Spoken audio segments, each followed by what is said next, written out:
સુરતથી સમાચાર અડાજણમાં મિની વાવાઝોડાએ વિનાશ વેર્યો। મિની વાવાઝોડાથી અભિનવ સોસાયટીમાં સોલાર પેનલ્સ ઉડી ગઈ। અભિનવ સોસાયટીમાં સોલાર પેનલ્સ ઉડીને બાજુની સોસાયટીમાં પડી ગઈ। સોલાર પેનલ્સ ઉડીને પડતા અનેક વાહનોને નુકસાન થયું। સોલાર પેનલનો લોખંડનો રોડ પાણીની ટાંકીમાં ઘૂસી ગયો। સદનસીબે આ દુર્ઘટનામાં કોઈ જાનહાનિના સમાચાર નથી। સુરતથી અમારા સંવાદદાતા ધનરાજ બાગલે પાસેથી વધુ જાણકારી પ્રાપ્ત કરીશું। ધનરાજ, મિની વાવાઝોડું અને તેજ પવન ફૂંકાયો, શું નુકસાની, શું તારાજી?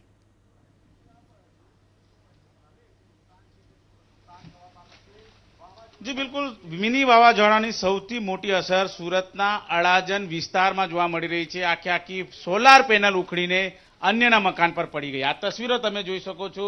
જે પ્રમાણે અત્યારે હાલ તસવીરો જોવા મળી રહી છે, આટલી મોટી લોખંડની રોડ સાથે જોડાયેલી જે સોલાર પેનલ છે, આ જોઈ શકો છો તમે તસવીરો।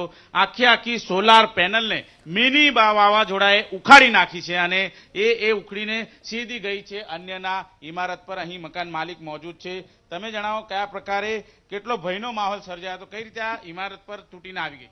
500 મીટર દૂરથી વાવા વિંજોડામાં 2:30 વાગે એકદમ જ જબરજસ્ત રીતે આવ્યું છે અને ધુજાડી લાવી દીધી હતી ઘરની, અને નુકસાન તો ઘણું બધું છે। 4 વ્હીલનું પણ નુકસાન છે અને આવતો સમય હવે કેવો આવશે એ ઉપરવાળા જાણે। આવે બીજું તો શું? તમે જણાવો, કઈ રીતે ડર ફેલાયો તો, કેવો અવાજ આવ્યો હતો?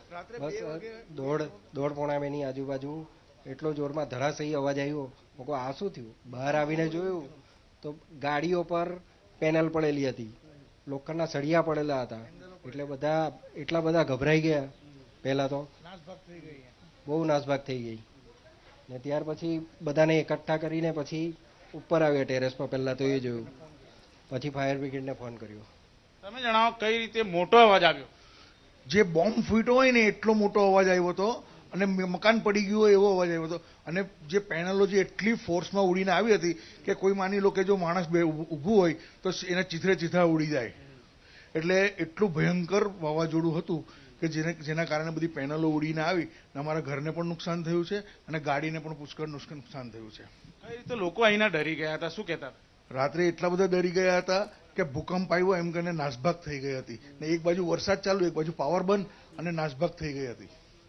બિલકુલ, તમને સૌથી પહેલા એ દ્રશ્યો બતાવીએ જ્યાંથી આ સોલાર પેનલ આવી છે। આ તસવીરો જોઈ શકો છો, સામેના મકાન, એના છત ઉપર આ સોલાર પેનલ હતી અને જબરદસ્ત મિની વાવાઝોડું આવ્યું એટલે સ્થિતિ તહસ નહસ કરી નાખી। અને આ જોઈ શકો છો, જે કોર્નર ઉપર મૂકેલા કુંડા હોય છે એ કુંડા સુદ્ધા અત્યારે હાલ નીચે ધડામ કરીને પડ્યા અને આ રીતે વેરવિખેર જોવા મળી રહ્યું છે। આ પ્રકારની સ્થિતિ અત્યારે હાલ સુરત શહેરના અડાજણ વિસ્તારમાં જોવા મળી રહ્યું છે। ત્યારે જે પ્રમાણે અત્યારે હાલ જે સોલાર પેનલો છે ધડામ કરીને પડી હતી, જો કે અત્યારે સામેના મકાનમાં જોઈ શકાય છે જે પ્રમાણે વાવાઝોડું મિની વાવાઝોડું કહી શકાય, જેના કારણે આ પ્રમાણેની સ્થિતિ સર્જાય છે। બીજી તરફ જે સિમેન્ટના પતરા હોય છે, આ જોઈ શકાય છે, આ સિમેન્ટના પતરા પણ આ રીતે જે મજબૂતાઈથી પેક કરવામાં આવતા હોય છે એ પણ અત્યારે હાલ તૂટી ગયા છે।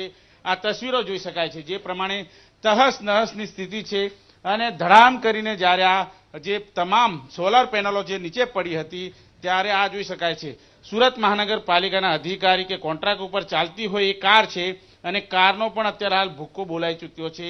આ પ્રમાણેની સ્થિતિ સર્જાય છે ત્યારે લોકો છે અત્યારે હાલ મિની વાવાઝોડાના કારણે અહીં સુરતમાં પણ અસર જોવા મળી રહી છે। જો કે વરસાદ જો ઓછો વરસ્યો છે જેના કારણે ખેડૂતો માટે જરૂર રાહતના સમાચાર છે, પરંતુ ઠેર ઠેર આ પ્રમાણે જે મિની વાવાઝોડું આવ્યું હતું જેના કારણે જે રીતે તહસ નહસની સ્થિતિ સર્જાઈ હતી, લોકોએ બારી બારણા બંધ કરીને આ રીતે જે ઘરોના બારી બારણા બંધ કરીને બેઠા હતા। અહીં અત્યારે હાલ લોકો એક જ વાત કરી રહ્યા હતા કે સુરત શહેરના અડાજણ વિસ્તારની અંદર જે સ્થિતિ સર્જાઈ છે, તારાજીની સ્થિતિ સર્જાઈ છે।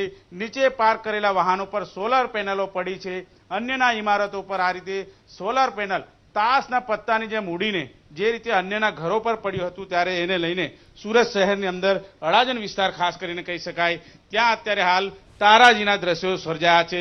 લોકોમાં ભયનો માહોલ પણ સર્જાયો હતો। રાત્રે 2 વાગે આ ઘટના ઘટી હતી ત્યારે જે રીતે અત્યારે ઘરના બારી બારણા બંધ કરીને સૂતેલા લોકો હતા તે બહાર નીકળી આવ્યા હતા અને જે રીતે તારાજી સર્જાય છે તેનું અત્યારે હાલ નિરીક્ષણ કર્યું છે।